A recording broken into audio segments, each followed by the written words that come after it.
Hey everybody, welcome to an all-new episode of the Banter Podcast, number 81. I am Tim, and as always, I'm joined by my lovely co-host, Mr. Kevin Bradley. Kevin, how are you? I'm doing well. How about you? I'm doing all right. Hanging in there, kind of just jonesing to go downstairs and play my new purchase. But I think that's all three of us, and we are being joined by one of our longtime great friends and friend of the show, Troy Giles. Troy, how are you? I'm doing just fine. I don't know what this video thing is. We usually just record on audio, so it's weird. Yeah. This is weird. Yeah, it is a little weird. You're a YouTube star now. You're on, yeah. So, yeah. It's better than World Star. No, I don't know. Kevin, when are we gonna start putting the show on WorldStarHipHop.com? Oh, I don't know. Well, I mean, people touring it that way already, so it just depends. Yeah, that's true. So I feel like we can't really make a profit at this point, so we might as well just. WorldStarOnAir.com. Yeah. Yeah, that's how it's. So today is a very special day in the gaming world. This is the first time in a while that I can remember that two huge titles came out on the same day, enough to cause somewhat of a division. It seems like mostly most of the crowd, at least the hardcore gaming crowd, is going with Fallout as opposed to Tomb Raider, if not both, like Troy did, which we'll get into in a second. But yes, Fallout 4, long awaited. If you don't count New Vegas, it has been 7 years. I think 2008 was Fallout 3. So, and that New Vegas wasn't made by Bethesda, correct? In terms of development. I don't think it was. I think they helped work on it. Yeah, it was like their version of Treyarch in terms of like Call of Duty took over and made. Yeah. Yeah. So, for the first time in 8 years, we have a true new Fallout game, I guess, and then also a follow-up to the great reboot of the legendary Tomb Raider series. Came out today as well. Rise of the Tomb Raider, only on Xbox One. Maybe that's another reason people are mainly going with Fallout, as far as I've seen, is a lot of people don't have, or a lot more people have PS4s. Numbers will tell you than they do. And PC. I think it's across the board. You've got technically two more outlets to play it versus just the one with Tomb Raider. Yeah, PC Master Race, right, Troy? Yeah, PC Master Race. Woo! All right, I'm just kidding. Okay. I'm not. No, so you got Fallout 4 on your PC, correct? Yes, I did. Okay, so you have that, and then you have Tomb Raider, which I saw you unlocking achievements for pretty, I guess shortly ago, a couple hours ago. So, I guess to get into it, what are your initial impressions? Have you played Fallout 4 yet? Yes, I played at least 2 hours of it this morning when I woke up before I went to work. All right, so what are your initial impressions of Fallout 4, and I guess in comparison to Fallout 3 and I guess New Vegas maybe? I didn't want to go to work today. That's my impression. I was going to call out sick is what I was going to do. Definitely better than New Vegas. I mean, you could put anything out and it'd be better than New Vegas for the most part. And Fallout 3, I love the beginning of Fallout 3, but I have to put it on the back burner for this one because the beginning of Fallout 4 is just so much better to me. I'm glad I'm not a child in this, is what I'm just saying. But tunnel snakes rule. I think that's the main thing we got to take away from the whole Fallout franchise is the tunnel snakes do rule. They do. So you got to play some of Tomb Raider as well. How much have you gotten to play of that? About the same, about 2, maybe 3 hours of that. And I was talking to my co-host for my podcast, Brad, about how beautiful the game looks, and we're probably in agreement it's one of the most beautiful games on the Xbox One so far. That's Nice. good. That's good to hear, and it runs smoothly. I'm guessing, because the first one was so. I don't know. I played it on PC. It was really smooth and it was perfect. Mm-hmm. So far, no complaints. It is as smooth as butter. I could say that for both games right now. With as buggy as Fallout 4 has been reported to be, it's been running pretty smooth as well. That's what I like to hear, and I think Kevin as well. Yeah, I think the issue with Fallout 4, and I think the reasoning behind Tomb Raider running better is just the scale of the game. Tomb Raider, they're able to hone in on what the game actually is and what it's supposed to be and its limits and really push everything to the max, whereas Fallout is constantly growing every second that you're playing the game. So you're constantly picking up new stuff that it has to keep account of, and you're growing your base and your character and everything else along with it.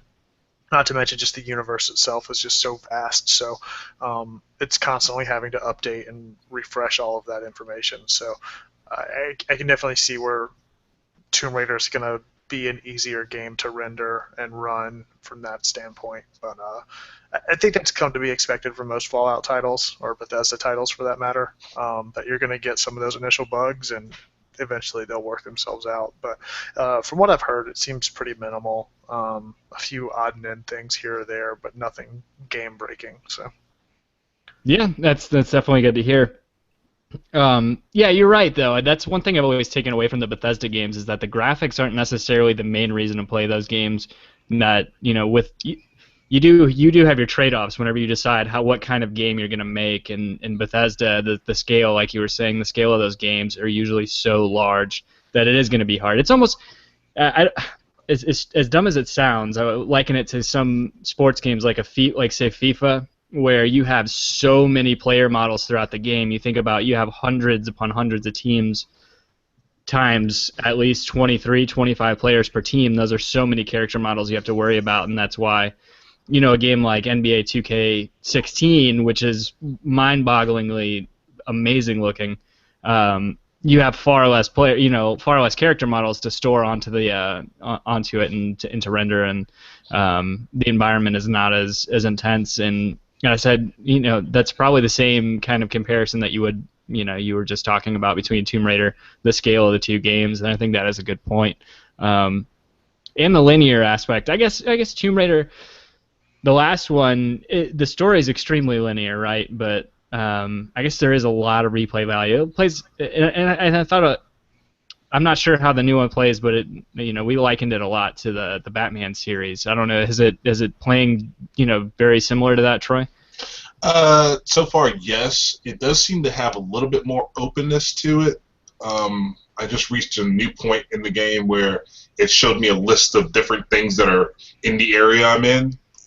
So it does kind of give, it does kind of give you that feeling of, it's a little open, but like you said, the story is very linear.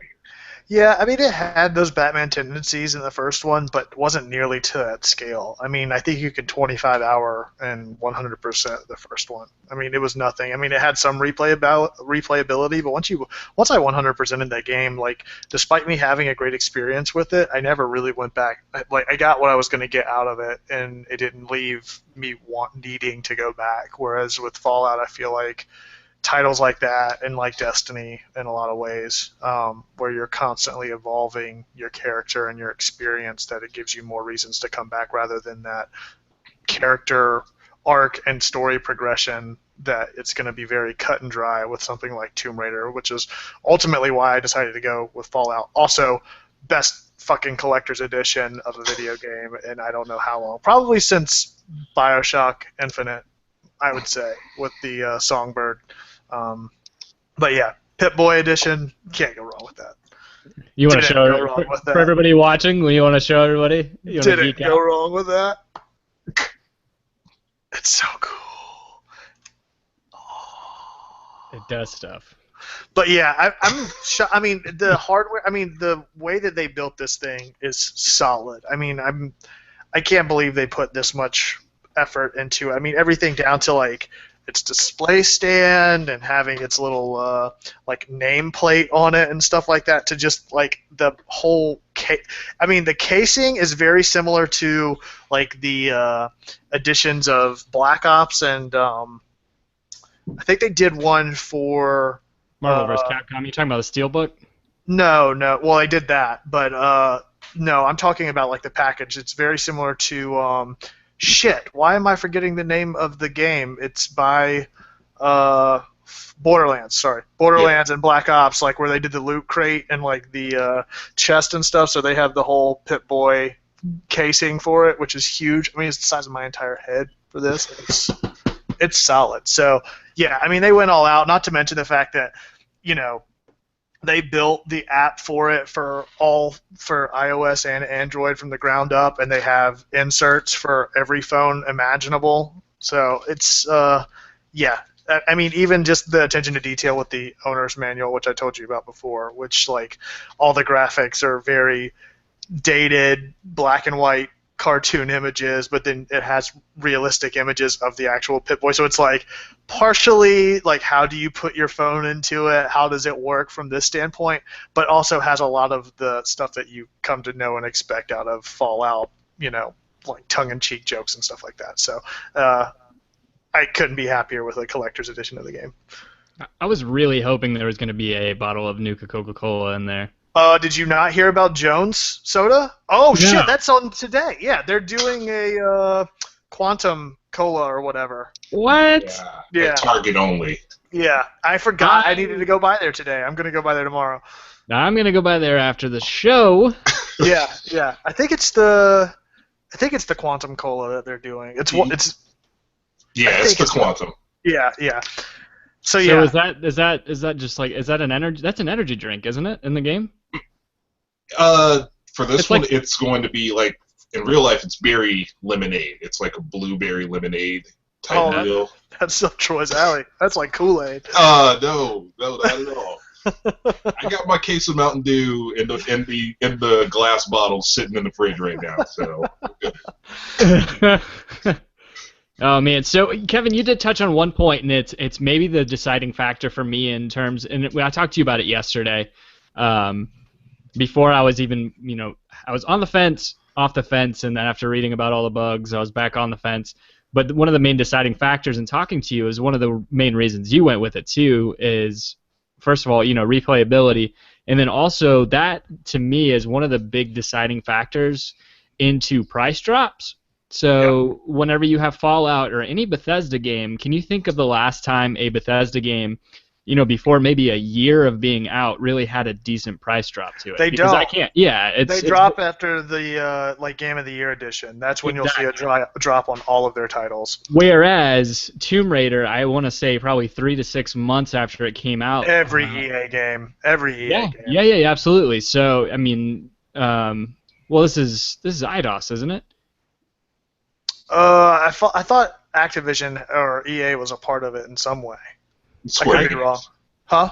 It's Square Enix. Yeah, Square Enix. that's right. Square Enix bought IDOS way back in the day, didn't they? Mm-hmm. Yeah. So, probably 6 months into the game being out, I got it on Steam for something like $15. So it was. no, I'm thinking of Battlefront. Sorry, keep going. Oh yeah. Battlefront will also have a price. Which drop. is why I'm waiting to get that as well. Yeah. Then again, if you think about it, it's a main competitor. Well, I guess maybe not main competitor, but one of the competitors. It's Black Ops' competition this year, right?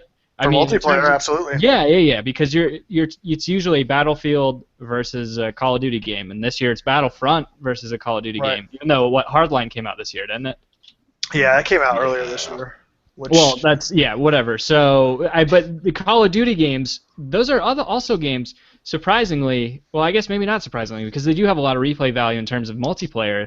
Those games don't drop in value at all. I mean, as far back as like maybe a year ago, I still remember seeing Modern Warfare, the first one, Call of Duty 4, for like $20, the Platinum Edition on Xbox 360. So maybe, I don't know. That one to me is one that I'm not sure, but in terms of Battlefront, whether or not it's going to go on sale anytime soon. But I think it'll hold out will. through holiday just because of the fact of the movie coming out. I think that they'll get enough people on board buying it at full price just based on the license alone with the new movie coming out at the end of the year. So my problem with that as well is it seems like, well, I guess you get a season pass. You got the season pass with the collector's edition of Fallout, I'm guessing. Yep. That's part of the whole deal, the shebang-a-bang. So the problem I have with Battlefront, one of the things I'm worried about Fallout is 3. Oh, that's right. That does come with a downloadable, backward compatible version, right? Yep. Yeah. So, Troy is just so salty. I'm not salty. I know what you're talking about. It's like, yep, you got all this great stuff. It's fine. It's fine. But how much did you pay for all that? Is what I'm saying. Okay. All right, you paid the right price for it. So On this 2 week's games, edition I mean, of Where Did My Money Go? yeah, exactly. I mean, look, I'm Know gonna that. pay. I mean, what do I pay? I mean, you look behind me, and I have 3 shelves full of toys and whatnot. Also, Borderlands Collector's Edition stuff up there. I mean, for just baseline figure that you're gonna get from a store, you're gonna pay at least $25 to $30. So base game plus just a regular ass toy that I'm gonna buy because I'm a man child is going to be $90 anyway. So I'm only looking at $30 off from that if I bought, like a Dweller toy or something like that. I mean, I can justify that considering, like I said, the quality that they put into it, that it's not going to be, like, everybody's not going to have them. And like I said, Fallout 3 comes with it. The Season's Pass comes with it. That alone makes up that extra $30. So it was a... Also, Amber and I are going to play the shit out of it, which is the other part of this, which is if I could go back in time and Destiny had some, like, if I could go back in time, I'm not saying if Destiny had some, because I know they did. They had the collector's edition, and I didn't get it. They had the Ghost edition, and I so desperately wish I had now, because I would spend 4 times that what I actually put into the game, because I'm the type of person that if I play a game hard and for an extensive amount of time, and I'm going to get my money's worth out of it, So from that point of view, I would gladly spend it knowing the amount of time that both Amber and myself are going to play it. So. I'm talking about toys. Have either of you seen the Deathclaw pop vinyl that they have at Target? Yes. No, Yeah. I haven't. They have that and the Pit Boy, or what is his name? Vault Boy. Yeah. They have the Vault Boy and the Deathclaw there. I didn't see the Vault Boy. That's awesome. Yeah. I was tempted to get both of them that day, but they're like $20 a piece. Ooh. I want to say it's something like that. It's kind of crazy. That is crazy. Yeah. So I think that we're gonna have a good bit of discussion in the coming weeks about I don't know where we are with the game, what we think of the game, and all that kind of stuff. Which I think listeners will welcome, considering the amount of time we've spent talking about Destiny in the past couple months. So, and that's the other thing. And I was talking to our buddy Neil today at work, just talking about I didn't feel like at first whenever I went on Destiny hiatus that I felt like I got my money's worth out of that game.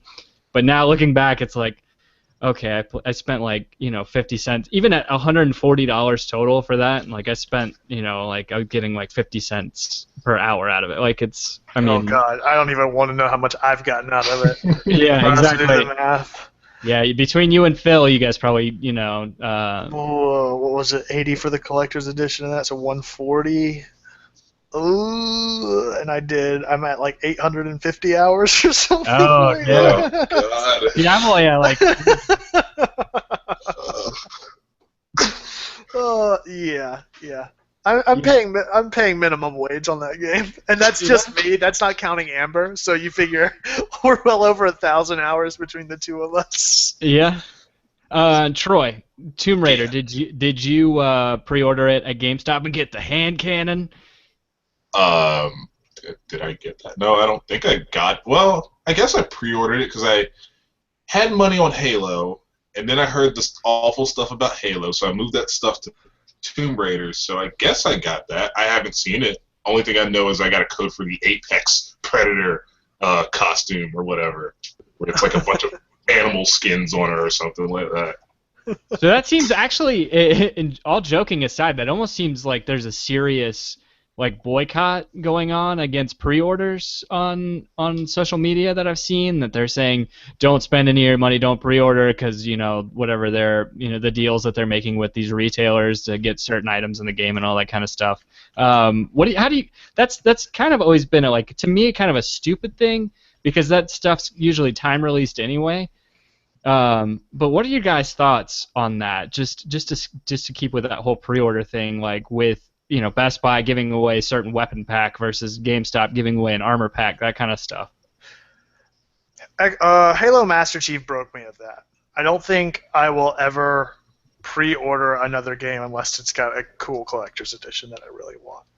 And it's a game that I know that I have some sort of faith in the developer, which I thought I did for Microsoft Studios for Halo Master Chief, you would expect with it being one of their biggest franchises that they'd have some sort of wherewithal to make sure that it was running properly, considering the fan base it was going to have. But yeah, I think that game broke. I refused to pre-order for some sort of weapon skin or something minor like that. But I mean, I can't really talk about not doing it at all, considering what I was just talking about. But if it's got a really cool collector's edition and I love the franchise, I'm gonna go for it.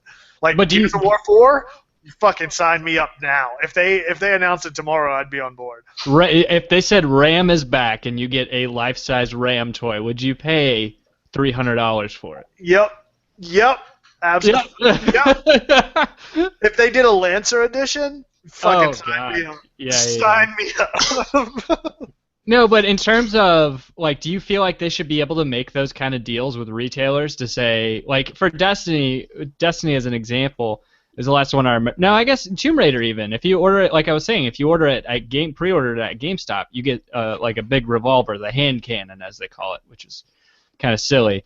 But, like, is that fair? I mean, in terms of exclusivity on content in the game, not just the game itself, because we know, you know, Tomb Raider has a, what is it? Is it indefinitely exclusive, or is it only a 6-month thing? Or I think it's like 3 months. Okay. It's about 6 months for PC, and then next year November for PS4. So. Oh, it's a whole year. Yeah. Shit, I thought it was 90 days. No. Wow. It's a whole year.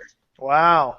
So I think that's the main thing that people were boycotting in terms of pre-orders, is that, you know, they're able to freeze certain people out of certain content depending on where you pre-order it from. Destiny broke me with that. Well, I hated Destiny's pre-ordering with the exclusivity with Sony. You know, we didn't get a certain strike until Taken King. Right. Yeah. There were 3 strikes, right, that got withheld, or no, 2 strikes that got withheld. Yeah, for a whole year. And I would say, pre-order wise, Batman broke me of that. Oh yeah. Because I got it on PC, and Jesus Christ. It's like every retailer had a different version of what you got for pre-ordering it. Yeah, order it at Best Buy and get the Joker face. Order it at GameStop and you get Harley Quinn's story. Get it on Steam and it's broken. So yeah, just pre-orders.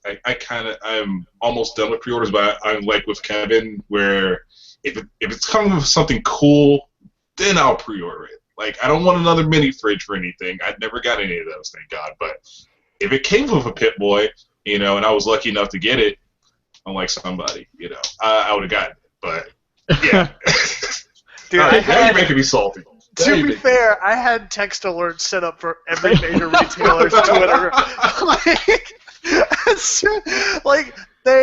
E3 was that week. The next day, I went online to get it, and they were all sold out. And I instantly went to GameStop, Best Buy, which is where I got it from, Bethesda, Fallout 4, every Twitter page I could find related to a GameStop, everyone I could find, and I instantly set up their text alerts for their notifications. So as soon as it went back on sale at Best Buy, I'm gonna just snatch one up. So that's the thing, right? So you guys both made the same point in terms of it comes down to scarcity, right? So we come of a background where we used to have to pre-order games exactly because of physical copies. We would get up to the store to go get the new Madden game in college, like, oh, sorry, it's out. What do you mean it's out? This is the most popular game that comes out this year, and I can't get. Well, you didn't pre-order it. Right. Well, I got 10 copies behind the counter, but they already have somebody's name on it. What do you mean? Right. Like, to look back at that now, I don't buy anything physical unless it's like Black Friday or Cyber Monday or something like that, and it's a good deal because I'm lazy enough to where I just want to tell my Connect to switch games. But it comes down to scarcity. That's what it is. So when you guys are talking about those Pip-Boys and the battle chest or whatever from Borderlands, you have cool shit that people are going to want to buy, and that there's going to be a demand for it, and there's going to be item scarcity that makes it more valuable and makes it more desirable. And it allows you to say, it allows, essentially, like Kevin is doing, and jokingly, hanging it over somebody's head as a joke and being like, I got this is fucking awesome. But more so excited about it for himself, as opposed to, because we're not those kind of people. But me and Troy and I are not those kind of people. So. No, but then, so that's where the shit, to me, in thinking about this, that's where that shitty model of, okay, well, if you order, you get throwing knives if you order it from this place, because there's no reason to go pre-order it, because I can just go to I bought it on Smart Glass today because I didn't feel like using my controller to type in my credit card number. I was like, all right, I'm going to use my keyboard on my phone because this is so much more simple, and I can just let it download automatically as soon as I hit confirm, and it's going to be preloading. It's crazy. So they're having to find a way, and you see it. How many games, prior to maybe 2-3 years ago, do you remember there being themed consoles and packages for, right? Right. You would have a Halo package I don't even think every Halo game would come with a different one, or you would have. I think there was a Gears of War with the Elite. It wasn't even, I don't even think it was branded Gears of War, was it? Did it even have the COG stuff on it? No. No, but now you have everything. You would get skins more than you would get actual consoles. Like, they would have Gears of War skins that would be like a faceplate for the 360 or whatever. That was the big thing. But no, like, I think Call of Duty is one of the first ones I can remember doing, like, consoles. Like whole consoles that are revolved around a franchise. Call of Duty and Halo, I don't remember any Gears of War one. Even the one that they have now is just a fucking white Xbox. Yeah, exactly. So, and what's crazy to me is, I don't know if you guys had the same experience I did whenever they were making those consoles. It's like, who's really going to pay, aside from people who don't have it, like, who's going to buy those? Like, who's going to go out and buy those just to have them and go trade in their other for it? I mean, there are going to be a few people, but the result was, walking through Walmart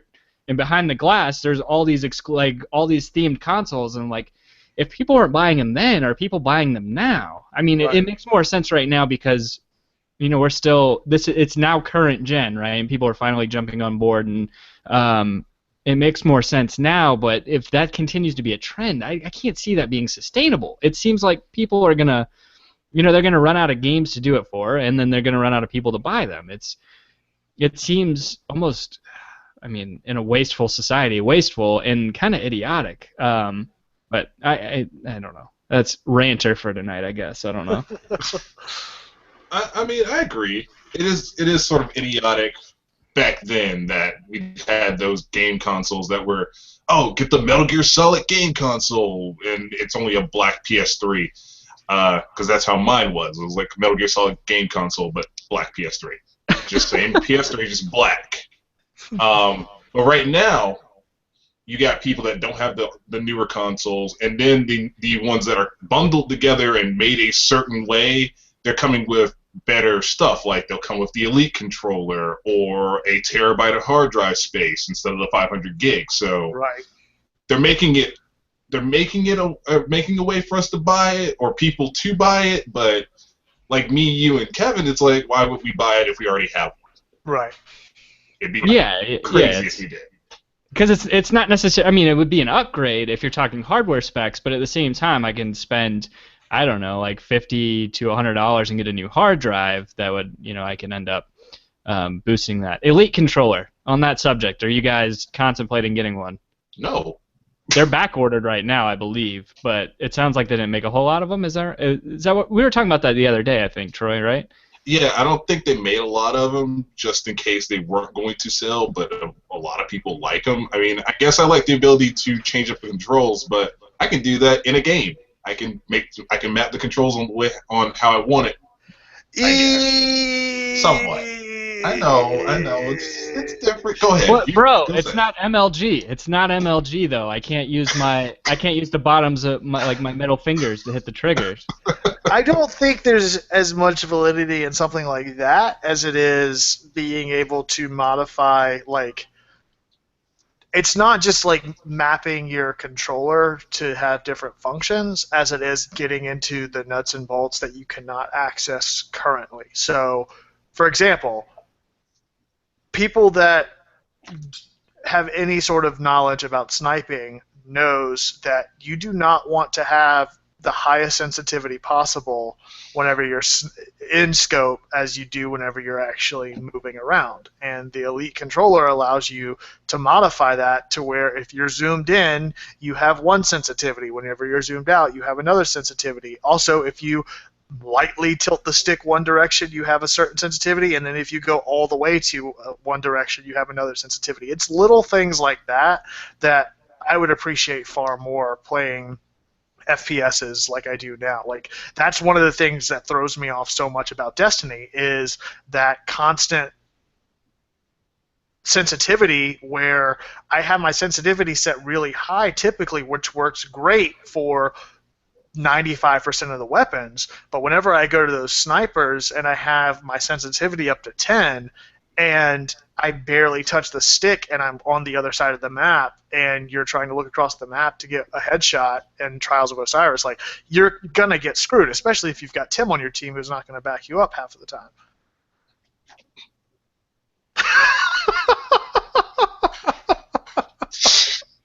Yikes. Oh, Can you hear my awkward smile? I'm gonna go back to playing Fallout or 2. Oh. If there's one thing that I'm gonna enjoy from this Destiny hiatus, it is most certainly going to be the tension that Kevin, I guess that Kevin creates for himself whenever he gets on tilt and I'm not playing well. Wait. Is it me getting on tilt? And, like, I think you messed that up. You said whenever I get on tilt and you're not playing well. I think you mean whenever you're playing, because that and you not playing well goes one and the same, and then that causing me to play on tilt. There's a certain, like, I don't think you told the full story in the way that you said that.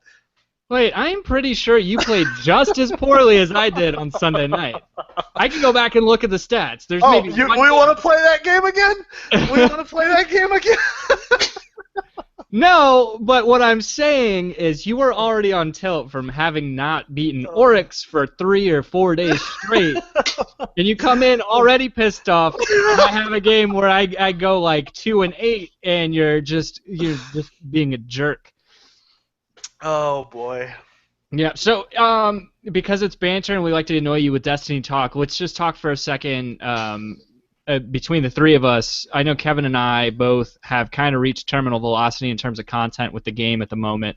I don't know if you're in the same spot, Troy. I'm guessing probably so since you bought Fallout and Tomb Raider, but yeah, I guess it just seems like, and we've played it for almost 2 months straight. For a couple hours a day at least, and for as amazing as that game was, and probably it might be the game of the year for me. It depends on how Fallout and Tomb Raider end up, but I don't know. It's just getting to the point where it's a little frustrating, right, Kevin? Yeah. And with all honesty, I know I get frustrated in Trials, and I think you said it perfectly. I was already frustrated from trying to run hard mode Oryx, and there comes a certain level in that game where you do in-game top-tier level content, and you're dependent on your teammates. And unless your teammates are at that same level, it can be very frustrating. And I think we have all hit that wall in one way or another. We've all been a part of a separate raid group where, independent of each other, we've had that one person that's thrown it off.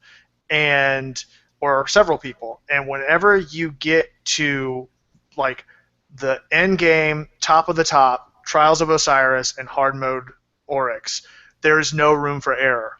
And when you are constantly like, and this goes without ego involved or anything like that. I mean, whenever you're constantly being that player that's on, and like I said, you guys have both been in this position before too, where you run it, everybody's going to fuck up eventually, but whenever it's the same people making the same stupid mistakes over and over and over again in content that they've done enough to that point to not be doing those mistakes, it wears really thin, and you're constantly held to their flaws. Like you cannot, no matter how good you play or how well you do, you're always going to be held back by their inability to do the same.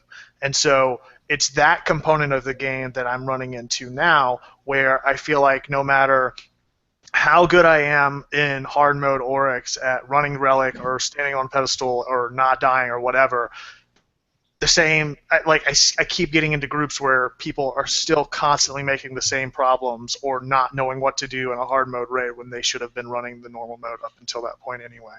Or playing Trials of Osiris, and like, I know I joke and I kid about KD and Tim not being good or whatever, but it goes the same whenever Tim and I have, a third person that's a random that's not pulling their weight, or, then one of us starts playing bad as a result of that and just being frustrated. Like, it throws off the whole balance, and you're constantly tied to those other 2 individuals, or in a raid, those other 5 individuals, and it's that content that makes me that much more excited for Fallout 4, where I know I just have to worry about myself at that point. So.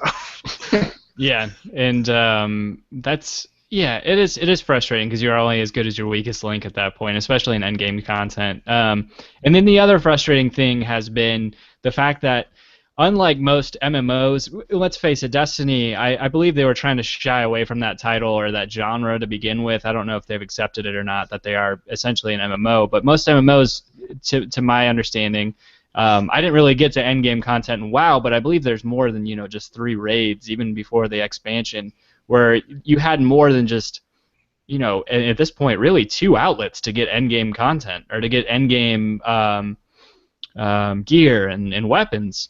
It's frustrating that you really only have maybe 1 or 2 chances per week to really level up your guy. Yeah. Mm-hmm. So yeah. Troy, I don't know how you're feeling about Destiny. I'm sure you're ready to put it. I know you were already putting it down last week for a little bit. Yeah, the whole Trials of Osiris thing, and going 0-10 in that was fun. In hard mode, he's right. You get 1 weak link. Special shout out to Hipster Cheese out there. Yeah, and that's one weak link, right. And in that content, there is no room for error, and that's what's frustrating. Like, Trials, you can get a little bit, but if 2 of the 3 people are playing like shit, you're not gonna win. Like, it's just impossible, especially with the new matchmaking. In Raid, you have twice as many people, and yet one person can fuck up the entire experience, because if that one person dies, you just simply cannot make up for that lack of DPS in the encounters, and you're completely screwed. That's not fun to me.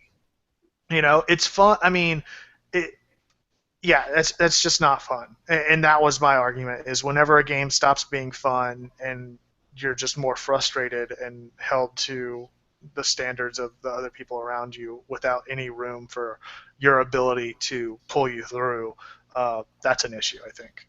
So. Yeah, it's like a terrible job. You're clocking in and you're not getting paid anything for it, basically. Exactly. It's like, oh, hard mode, moldering shards, great. Or yes. a ghost shell that I already have that's lower, right, or whatever. It's not worth it. Right, and that was the other thing, was, I was fine just running up to the Oryx encounter and then, hoping that eventually I'm at high enough DPS to where if one person does fuck up, but I have even come to the realization that even with one person being higher level, it doesn't matter if the other people involved can't do their role, because everyone has such a critical role in that encounter that if one person dies and can't jump on a platform or take out ogres, you're completely fucked. So, but yeah, you're absolutely right. Like, working and not getting anything for it was the other side of that, where I was running up to Oryx and not getting anything for it. It's like, why am I doing this? and then getting into that encounter and just getting frustrated. It's like, okay, I'm ready for something new. That's not to take away from Destiny and the hundreds of hours I've put into it. I mean, obviously it's a great game and I love it and I can't wait. Hopefully the next expansion comes out and everyone's light level goes up and they've done hard mode a million times and they can actually fucking do it, and then I can actually finish it. But until then, I'm content with not. The other side of it was Trials is the exact same. Like, I played that so much in year one. I was looking forward to new gear, new weapons. They made some new weapons, but it's all the same gear. Like, okay, I can do without that. Yeah. Maybe I'll come back for Iron Banner on a weekend here or there, but that's about it. Yeah, and unless Iron Banner's changed, I don't really see it being that enticing. Unless they've really, fixed the bugs that they were talking about. But, all joking aside about that hipster cheese guy, we were all high enough, so we got DPS checked hard at War Priest because of that guy. And I honestly feel that way, that if we would have had somebody higher than that at that time, even whenever he stayed alive, even if you have one guy staying alive, or you have one low guy, even if he's staying alive, he can turn a viable team into, and you can get DPS checked at early bosses in that raid, and it's wholly frustrating. Right. Because everybody ends up getting on tilt. Yeah. I mean, to use that poker analogy, and analogy that I've heard, I can't remember which of the Destiny podcasts that they were talking about. I guess it's a pretty commonly accepted term now in terms of how people play in that game. But yeah, it's amazing they haven't announced any new content yet. There's rumblings of them announcing it at Sony's press conference at the end of the year. Sony has some sort of big event that happens at the end of the year, and there's rumblings that since they did so much stuff around PlayStation, that they may announce something then. That's crazy to me, though, because you think about it. When was the last time they announced new content? They announced E3? Taken King at E3, right, which is in May. Yeah. So you're talking May to September. What is that? That's a 4-month gap. Yeah. And then you're talking another 3 months before you announce any new content outside of trickling in time-gated quests and game modes and that thing. It's kind of crazy to me. It almost seems like they're behind the ball right now. Yeah. Well, they did come out and actually make a statement that the microtransactions is not going to pay for DLC. There will still be pay-to-play DLC content. Yeah, which I never expected that to pay to pay for the DLC. I would welcome that, because then maybe they'll put the same amount of effort and content into the DLC rather than just a mission here or there. Like, if people are having to pay $15-$20 for it, hopefully it's going to have a little bit more substance to it than if they were just using microtransactions to fuel that. Yeah, I'm fine with House of Wolves every 3 months. Even though House of Wolves not having a raid, technically, it was a little frustrating. But I don't know. It's good, though, because the live team isn't there for DLC, right? The live team is there to maintain the game in its current state and to add live content to it, as its name would Right. We'll get something. We'll get something by the end of this year, and I don't think they can go. I mean, Taken King came out in September 15th. Yeah. So they can't go. I mean, they've been releasing content every 3 to 4 months.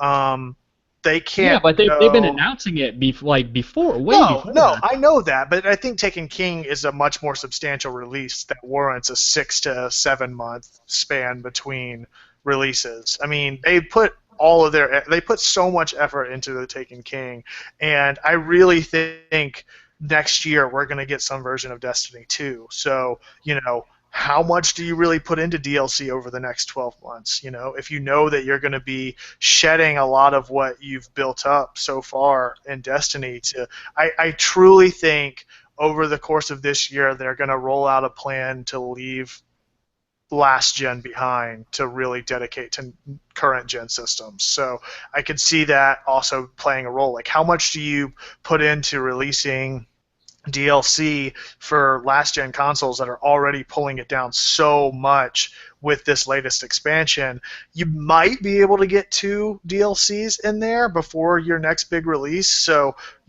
you've got to really think strategically, not to mention the fact that you have all these other huge AAA titles coming out around the holiday season. They're not going to instantly go back and try to release something then. I think we'll get some sort of news by the end of this year. We'll have a spring release, and then we'll have some sort of late summer release going into a potential quote-unquote Destiny 2 sometime next fall. All right. Okay, Mr. Destiny.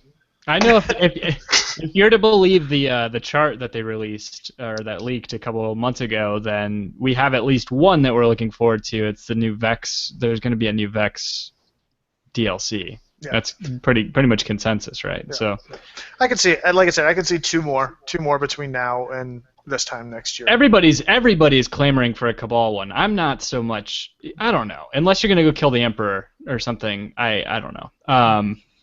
So those would be the two things, right? I don't know. So going back, I actually pulled this up on Amazon. I just wanted to see. There are currently 1, 2, 3, 4, 5 different Xbox One editions that you can buy right now, based off of games. So you got Forza 6 has its own themed Xbox console. Sunset Overdrive.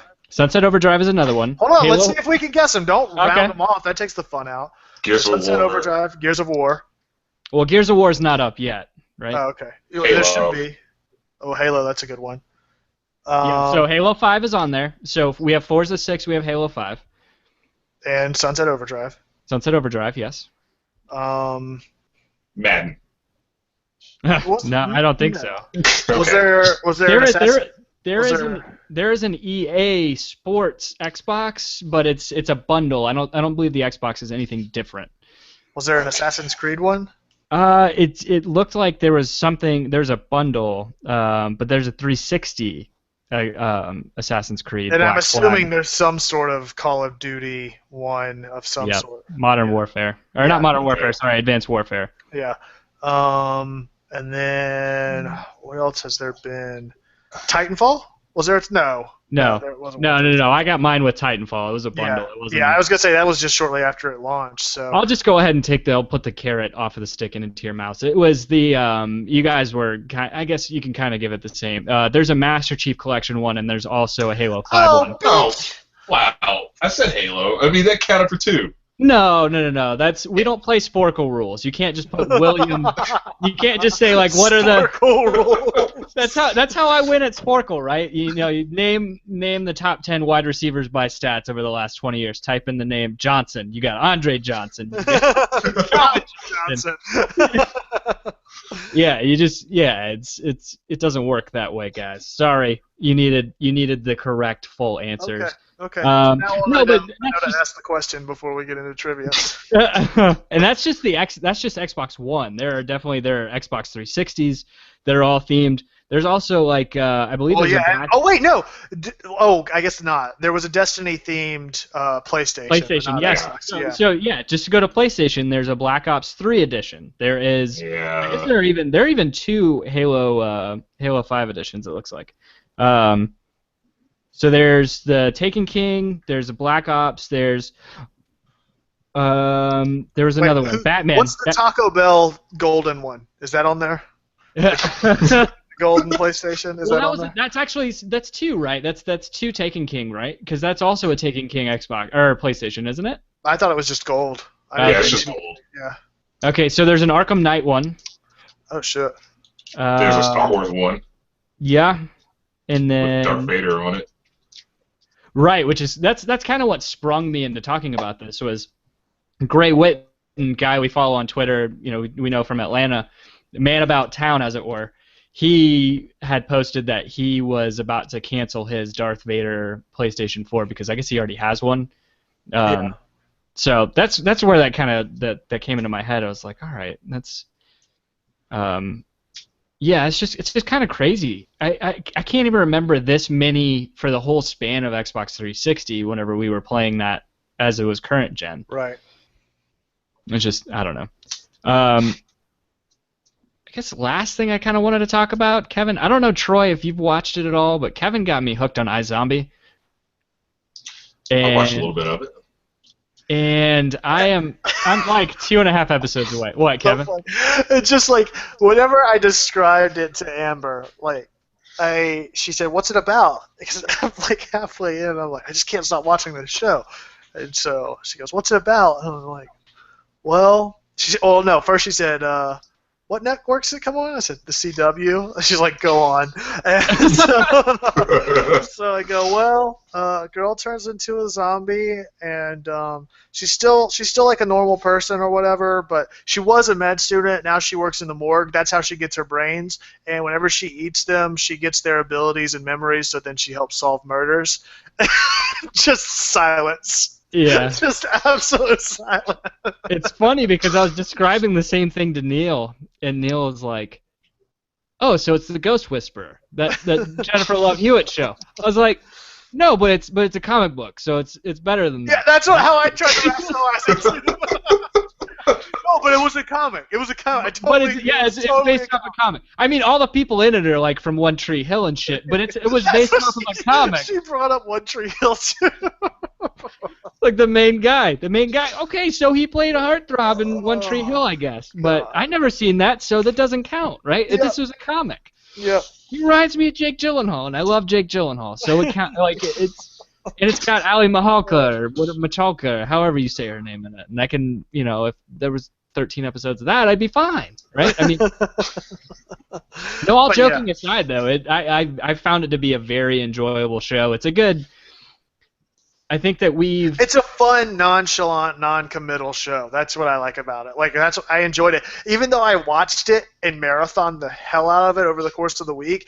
I still didn't feel like, oh God, I got to see the next episode. Like I could walk away from it if need be. It was just a good. Oh, I guess I'll watch TV or lay in bed and watch it for 5 hours. So you're contradicting yourself because I think you feel a little bit of shame after the whole. No. But at the same time, I mean, do you feel it's not to say that you? It's weird. Like I said, I know I'm contradicting myself because I would watch it for 5 hours at a time or whatever the fuck. But at the same time, I didn't feel like I had to watch the next episode, I mean, some of those last episodes, definitely, I was like, ooh, I wonder what's going to happen next. But it's not like, oh, man, I got to watch this right now. I felt like, because I would stop it in the middle of episodes sometimes and walk away. Yeah. So I think, and we touched on it whenever we had, I can't remember, were we talking to JP about Mr. Robot? I believe we were. When talking about kind of, it was very much like Dexter, and I started thinking about it. It's a crime procedural plus a story arc, right? So, but I think the reason that this is not as much of a, like, say, a cliffhanger, like, grab you and you have to watch the next episode as say, the early years of Dexter and the first season of Mr. Robot, is this is more 80% procedural, 20% story, as opposed to, like, Mr. Robot's like maybe 40% procedural, 60% story. Right. Like it involves and wraps you in more because there's a lot more going on than, say, in iZombie. It's iZombie's a very straightforward story as it's unfolding right now. So right. I don't know. So Troy, I don't know. How do you feel about it? Have you you said you watched a little bit of it? I think he was trying to be like, no, I couldn't. No. It's the second best CW show right now behind The Flash. It's Flash, iZombie, and Arrow. Okay. Way back there in the back. Arrow is back there. But no, I liked it. It did give that sense of, okay, it's a procedural. So, I can just take a break from it and just walk away. I can not even watch it live. I can just wait for it to come out on Netflix like they've been doing for a lot of the CW shows and just power through it on Netflix. Right. I had a plan to do that tomorrow since I got Veterans Day off, besides playing Fallout. Power through iZombie and see how well that first season was, because I heard good things about it. It's just, it's not one of those shows that's on my radar. It's not a Walking Dead. It's not a Mr. Robot. Yeah. It's just a show I can watch and have. I can play a game on my PC and just have that playing in the background. Yeah, it's a good kind of background show, but with enough substance that it can be a foreground show if you want it. Yeah, exactly. Yeah. See, I'm dogging on it. Yeah, no, I got you. I got you. Just Yeah, it's call me out this entire podcast. God. It does. On occasion, make you like have as a man, as a very like misogynistic man, make you have just wave of like shame rush over you. Like, I can't believe I'm watching. Like, why do I like this so much? Like, this is in like the most like pig-tastic way. This is a chick show. Why am I liking this? Like, That's just you, dog. That's just you. I don't feel that way. It's oh boy, here we go. It's the All pit right. boy. That's Kevin, okay. Kevin, you got to say something so it comes up on the camera. Oh, my fault.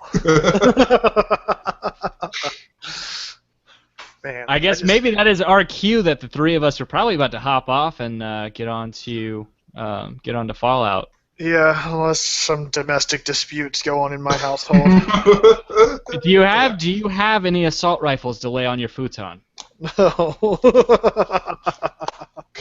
Oh, sports jokes. That's one thing we didn't touch on. Clemson, #1, second week in a row. I'm digging it. Liking it very much. Got a good scare this past weekend in that FSU game, but on top, I love it. Yeah, both of you 2 and- guys. 2 and Both of 7 you guys can go fantasy. suck an egg. 2-7 in fantasy football, so that's cool. Yeah, I'm at 3-6. It's not been pretty. It's been a very ugly year. Yeah. So Yeah. Sounds like a Colts year. I'm sorry. Oh. I'm sorry. Speaking of, Andrew Luck is out 2 to 6 weeks. lacerated kidney. Oh no. Second guy to have a lacerated kidney. Who was it Josh McCown? I'm trying to think of who it happened to a couple weeks ago. But he's the second guy in a couple weeks to have a lacerated kidney. Like, Yeah. what is going on? Yeah. I don't understand. That's not a normal thing to happen. No. There's a lot of stabbings going on. Something. Yeah, stabbings with his own rib into his kidney. Yeah, It's crazy to me. Which sucks because one of my Christmas presents, or my Christmas present from my brother, is like 15 rows up in the Georgia Dome watching the Colts play the Falcons, and Andrew Luck's not even gonna be. And I'm gonna have to watch Matt Hasselbeck go up against this. Well, we'll end up winning because this Falcons team is shit right now. That's true. So at least this may be the first time I get to witness an Indiana sports team beat an Atlanta team while watching it in Atlanta. It would be nice because I've been to probably 6 Pacers games at this point, all ending in a loss, and I need something. Did you go see them whenever they played Indiana, or? I don't think Troy knows about that story. I'm not sure. Yeah, the Hawks and the Pacers were playing in the playoffs a couple years ago, and I was like, okay, I'm gonna go watch the Pacers play the Hawks. And Kevin goes, wait. So after like this really confusing back and forth with him for like probably 5 minutes. I think I might have had a stroke, dude. He says, wait, what are you talking about? I thought that Indiana was playing the Pacers in the playoffs right now. Yeah.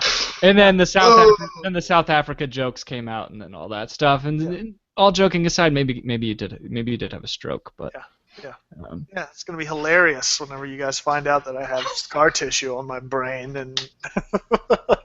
Well, you got a Pit Boy to show for it, so. Yeah, exactly. True. All right, Troy. Well, thanks for coming on with us, man. We appreciate it. I know it's short notice, but always a pleasure. It's fine. I enjoy coming up here and talking to you guys and seeing you with all your toys and stuff and getting jealous and getting all salty and stuff. You know, it's fine. Where can they? So you mentioned you and Brad's podcast early on in the show. Where can they find? And what is it called? And where can they find it? It is called the VG Cast, and you can find us on Podomatic. You can find us on iTunes. I believe it's Pod Addict on Android devices as well. So we're everywhere. We're out there. You can just find us. Where can they find you at on Twitter? I don't want people to find me at Pastor Alpha 05. You can find me on Twitter. You know, it's cool. Okay. Good deal. Thanks again, man. No Tim, problem. as always, fun hanging out with you. Love doing the show as always. Where can they find you at on Twitter? They can find me at Tim Herb. That's my name. And you can find me as well at The Architect. That's at _ARC, the number 1, TECT. You can find us both at Banter Podcast. Find us on iTunes, SoundCloud, Podomatic, the whole shebang. You know the deal. Be sure to tell a friend, throw a rating or comment up there. We appreciate it. Oh, and you might have seen us allude to a little something. We've got something in the works that we're going to be rolling out here within the next month or so with our good buddy JP Dorigo at ZombieJP on Twitter. So keep an eye out for that. We're hoping to get that up here within the next month or so. Don't want to tell too much yet. So thanks again for checking us out. We hope to see you back next time on an all-new episode of the Banter Podcast. All right.